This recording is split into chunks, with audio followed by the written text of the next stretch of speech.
در شروع باز یک هفته نو به همه شما بینندگان عزیز درود میفرستم. امروز 17 یون است و شما برنامه اخباری آزادی را تماشا دارید. سرخط موضوع: از منع شدن فرستادن پول تا ازدواج، دومای دولتی روسیه میخواهد منع ورود و اخراج مهاجران را به اختیار پلیس این کشور سپارد. در پی شکایت اویله‌های قربانیان، داستانی کل تاجیکستان تحقیق دوباره کشتارهای سر و صدا در ناحیه کونی بادام را طلب کرده است. گردنش بگرفتگی شد، گردنش بگرفت، چوه تو نمیگیری؟ توی هم گیر گفت. و سپس سیر خواهیم داشت به خانه موزه یادگاری صدرالدین عینی که مثل بینای همسانش در دوشنبه نجات یافته است. علمی موزه دو مراتبه قریب ویران شد. انتظار می رود که فردا 18 یون دومای دولتی روسیه تغییر علاوه به لایحه قانون اخراج مهاجران را بررسی نموده این حق را به پلیس کشورش دهد. به قول مؤلفان قانون فعلا اخراج مأموری شهروند خارجی یا به اصطلاح ودورینیه به دست سود می باشد. ضمن ورود به کشور نهادهای انتظامی هم می توانند شخص خارجی و یا بدون شهروندی را به خاک روسیه راه ندهند و یا دیپورت کنند. مؤلفان طرح میگویند پلیس باید حق داشته باشد که در جای حادثه حکم به اجرای دستور اخراج را نظارت کند. همچنین طبق اصلاحات پیش بینی شده به مهاجرانی که حجت‌هایشان مشکل دارند و یا جنایت صادر کردند، صاحب مال و ملک شدن، راندن ماشین، گشودن صورت حساب بانکی، فرستادن مبلغ و ازدواج منع کرده می شود. در آن همچنین کاهش مهلت اجازه بود و باش مهاجران در روسیه از 180 تا 90 روز در یک سال پیش بینی شده است. بعد حمله به تالار کنسرتی کروکوس صدها مهاجران تاجیک از روسیه اخراج گردیدند و یا به خاک این کشور راه دادن نشدند. مقامات تاجیک به مهاجران توصیه داده بودند که موقتا به روسیه نروند. روز 16 یون کمیته تفتیشاتی سنت پترزبورگ در صفحه تلگرامیش خبر داد که با سپارش رهبر این نهاد به سنجش نوار بلاگر تاجیک که در آن صادر کردن عملهای غیرقانونی در سمت مهاجرت دیده می شود آغاز کردند. این نهاد از بلاگر تاجیک نام نبرده است ولی صفحه های تلگرامی روسی او را عثمان جان میرزامرادوف گفتند. در نواری که صفحه های تلگرامی روسی نشر کردند، عثمان جان از مهاجران دعوت می کند که به صاحب یک رقم واتساپی مراجعت کنند و بلیط دانشجویی را به دست دارند. او در این نوار اشاره می کند که روی حل رهایی از تفتیش ها داشتن بلیط دانشجویی است. در صفحه عثمان جان میرزامرادوف چنین نواری دیدن نشد و نظر او به این خبر دسترس نیست. عثمان جان میرزامرادوف با نوارهای دارای هزل و شوخی در میان جوانان تاجیک شناخته است. او در اینستاگرامش بیش از 800,000 پیرو دارد. داستانی کل تاجیکستان از ملیسه شهر کونی بادام طلب کرده است که تحقیق کشتارهای دو عائله محلی بازبینی شود. این تقاضا بعد شکایت عائله‌های قربانیان صورت گرفته است. در حادثه اول اعضای خانواده میگویند زیر فشار مفتشان گناه را به یکی از نزدیکانشان بار کردند. در حادثه دیگر اعضای عائله قربانی باور ندارند که سردار خانواده خود و دیگران را به قتل رسانده باشد. خبرنگاری رادیو آزادی فرزان محمدی گزارش می‌دهد حدس و گمان از آن سبب زیاد است که مقامات تا هنوز درباره این حادثه ها معلومات مفصل نشر نکردند. خانواده عائله اشوروفا و اورمانوفا در دهه سیهون شهری کونی بادام 2 ماه باز ماتم دارند. شب 16 به 17 اپریل مظفر اورمانوف و عنایت اورمانوف کهنسال در حولیه‌شان کشته شدند. اکن کاردم زدگی ملاتاکت زدگی مولتن ما اینجا شما وارپشی پشت میرشان هایکو شناخته نمیشد. روشان بینید اگر کبود دنده شکستگی دنده انتماندگی چشم انانت آیم انانت خورفتیم. ولی بعد 20 روزی حادثه دادر مظفر اورمانوف شریفجان اشورف 66 ساله خواهرش شریفه اشورف و دادر عروسش دلارام اشورف را همچون گمانبر به شعبه کارهای داخلی شهر بردند.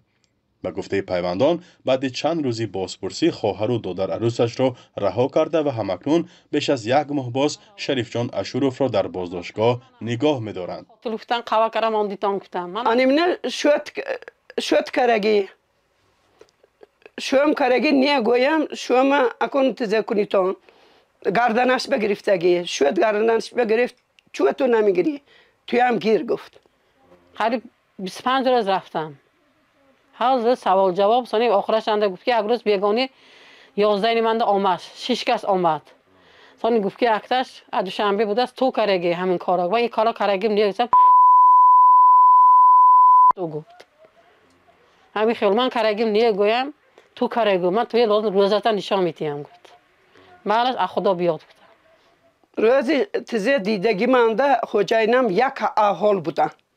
یا قل ششته هم نمیتونن و من گفتن که رو دانی تزنده همون کته کبوتو با مزه دار همونه تزه میکنی سچاق هم های اکن بانیا کلان سچاق همونه تزه کره همونه دستشنده خون گفته من باید تصدیق کن همون قد 44 سال اسین خانه کریگه باشم من انیمیننده من دروغ گفت زدن تزه کرم این تزیم طاقت نکردی ساز که من چه کنم همین من قصص کردی زد که داد گفتم که اکم من بر رحمشان آمده گریف من نمیدونم همین خیر گردنشان بگرفتشتی تهمت کردیم با خودم ای دار که است میکنم من موقع اکم من وقت سیاه کردم. بازداشت یک پیوند عائله کشته شده ها با گمان کشتار زن و شوهر در حالی است که پیوندان دیگر عائله کشته شده نیز از فرضیه مقامات در حیرتند. شب 28 و 29 مارس محیدین بای شریپوف 65 ساله در یک محله شهری کانیبادام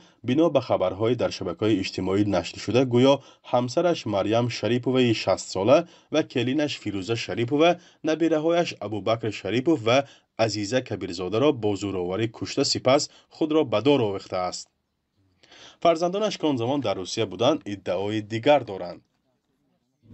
باوری ندارم از 100 سال این پدرم چون که اینجا تیلا دولت سامان پول روسی یک سوم خانه پول نپرکن قچی ها گم شدگی پدرم بدنشان به زخم‌های بسیار است زدگی چی ها که 100 است چون که مناسبات ما هم مامان نبود هر روز قطعی هاشون جمع میزدم قطع تلفن ویدیو یوتیوب میگم خیلی گم میزدم یگان تا شکایت شدیم دیگه نه فرزندم نه ازنم نه هم ندارم که پدرم همین کار کنم. پیوندان این دو عائله کشته شده ها به مقامات های بالایی شکایت بردند و دادستانی کل تحقیق دیگر باره حادثه ها را از میلیسه محلی تقاضا کرده است.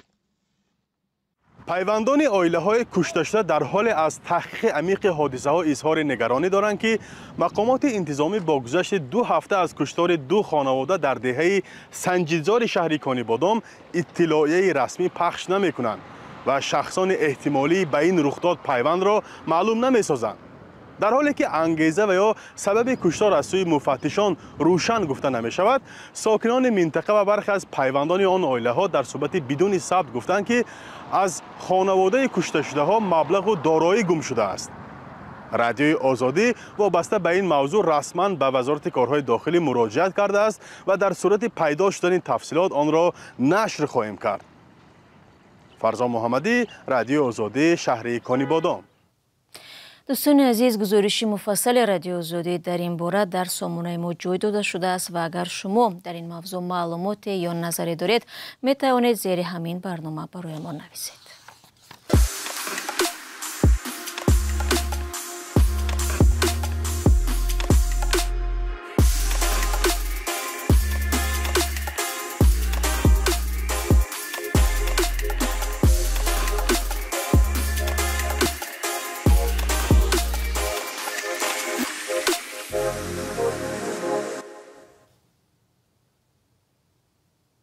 شما برنامه اخباری رادیو آزادی را تماشا دارید. خانه سردفتری ادبیات نوین توجیک قهرمان تاجیکستان استاد صدرالدین عینی در شهر سمرقند در سالهای گوناگون بارها با خطر نابودی روبرو گشته است. اما با تلاش‌های فداکارانه زیانی شهر این خانه پابرجا ماند و حالا پاره از مستند رادیو آزادی را با هم می‌بینیم که در همین باره نقل می‌کند. عمارت‌های کهنه‌ای که در حولی موزه استاد عینی در سمرقند هستند این عمارت ها و اینجا استاد عینی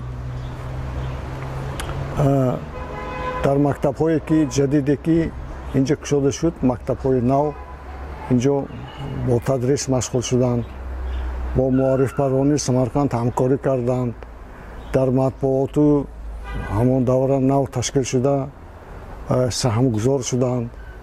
این خانه مقدس است. در اینجا از استاد عینی سر کرده تا چندین حتی ممکن گفتن هزاران نفر ادیبان نه تنها تاجیک و تنها ازبکستان بلکه از تمام عالم آمدند.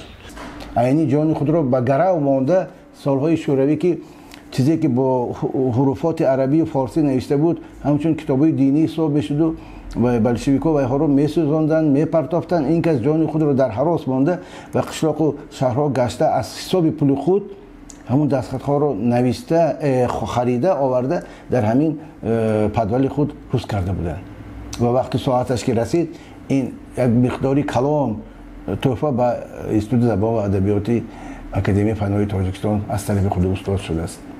با همین خیلی آدم رو ما باید پاس داریم.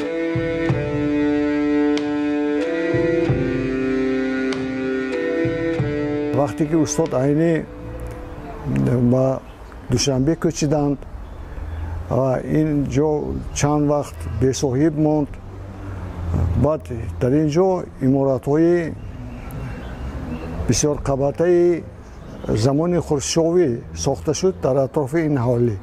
لیکن از بس که این حوالی استاد عینی بود برای ویران کردنش